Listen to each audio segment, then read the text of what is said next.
नमस्कार बंधुरा नवरत्नेर आजकेर भिडियोते आपनादेर स्वागत।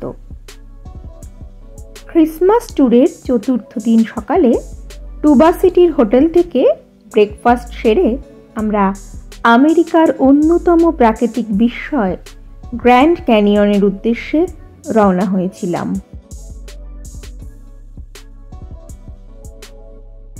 ग्रैंड कैनियन कलोराडो नदी द्वारा सृष्ट एक गिरिखात।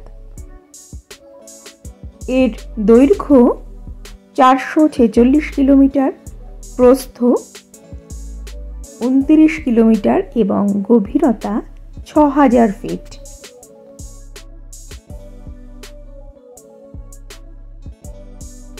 ग्रैंड कैनियन अमेरिकार एक न्याशनल पार्क, তাই আমাদের কাছে থাকা ন্যাশনাল পার্কের এন্ট্রি যে অ্যানুয়াল পাসটি ছিল সেটি দেখিয়ে আমরা এন্ট্রি পয়েন্ট থেকে ভেতরে প্রবেশ করি। সেখান থেকে আমাদেরকে একটি ম্যাপ দিয়ে দেওয়া হয়, তারপর সেই ম্যাপ অনুযায়ী বিভিন্ন স্পট আমরা দেখতে দেখতে এগিয়ে যাই। আমরা গ্র্যান্ড ক্যানিয়নের সাউথ রিমের প্রথম যে ভিউ পয়েন্টটায় গিয়েছিলাম সেটি হলো ডেজার্ট ভিউ পয়েন্ট। টুবা সিটির হোটেল থেকে এই ডেজার্ট ভিউ পয়েন্টে পৌঁছাতে আমাদের প্রায় 1 ঘন্টা মতো সময় লেগেছিল।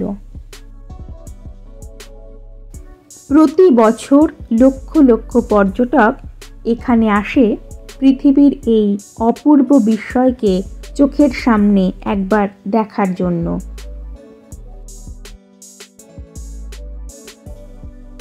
ডেজার্ট ভিউ পয়েন্টে নামার পর আমরা ঠান্ডায় প্রায় জমে যাচ্ছিলাম। এত ঠান্ডা হাওয়া এখানে দিচ্ছিল যে কিছুতেই আমরা দাঁড়িয়ে থাকতে পারছিলাম না। তাই খুব বেশি দেরি না করে আমরা পরবর্তী স্টপের দিকে এগিয়ে গিয়েছিলাম।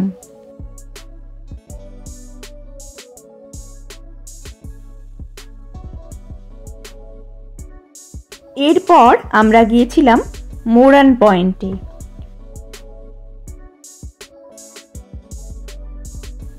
মোরান পয়েন্টেও সেই একই অবস্থা, প্রচণ্ড ঠান্ডা আর তার সঙ্গে জোরে হাওয়া।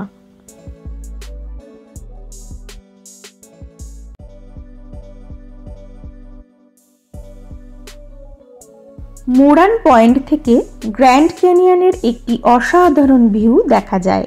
ফটোগ্রাফারদের কাছে এই স্থানটি খুবই জনপ্রিয়। এছাড়া সানসেট ভিউ পয়েন্ট হিসেবেও মোরান পয়েন্ট বিখ্যাত।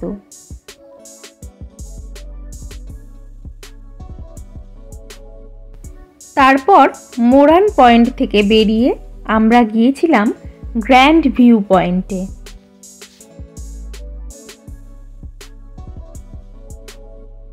এই গ্র্যান্ড ভিউ পয়েন্টটি সমুদ্র পৃষ্ঠ থেকে প্রায় 7400 ফিট ওপরে।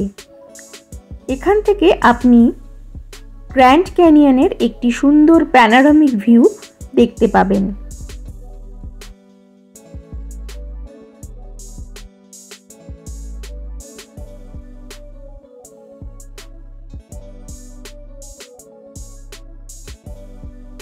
খুব ভালোভাবে চারিদিকে নজর রাখলে কন্ডোর, ঈগল এই জাতীয় পাখি এখান থেকে দেখা যায়।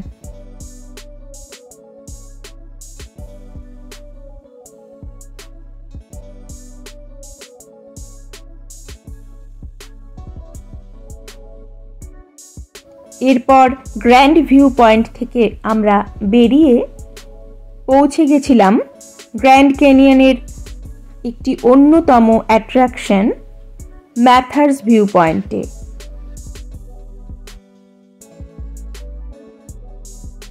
এই জায়গাটিকে বলা হয় Mathers view point amphitheatre. Mathers point view পয়েন্টটি সমুদ্র পৃষ্ঠ থেকে 7120 ফিট ওপরে। ছোটবেলায় ভূগোল বইয়ে গ্র্যান্ড ক্যানিয়নের যে ছবিটি আমরা দেখতে পেতাম ম্যাথার্স পয়েন্ট থেকে গ্র্যান্ড ক্যানিয়নের, সেই ছবিটি আমি চোখের সামনে দেখতে পেয়েছিলাম।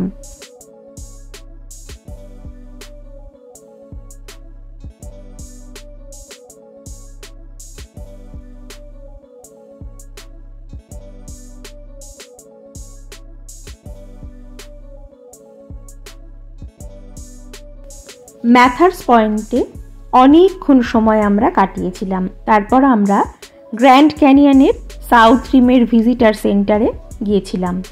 ভিজিটার সেন্টারে নানা ধরনের শো হয়, সেই শোগুলো আপনি বিনামূল্যেই দেখতে পাবেন। সেখানে গ্র্যান্ড ক্যানিয়ন সম্পর্কে নানা ধরনের তথ্য সম্বন্ধিত ভিডিও দেখানো হয়।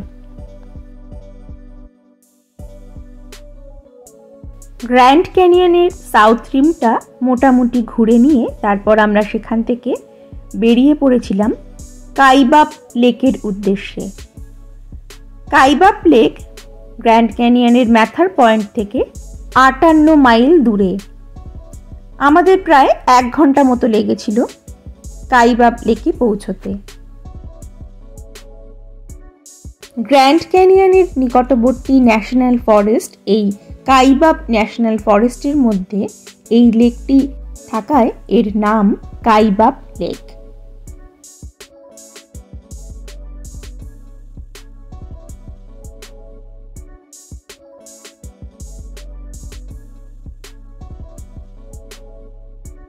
কাইবাব লেক ঘুরে আমরা সেখান থেকে বেরিয়ে পড়েছিলাম। তারপর পথে অ্যাশফর্ক নামে একটি জায়গায় আমরা দুপুরের লাঞ্চটা সেরে নিয়েছিলাম একটি পাঞ্জাবি ধাবাতে।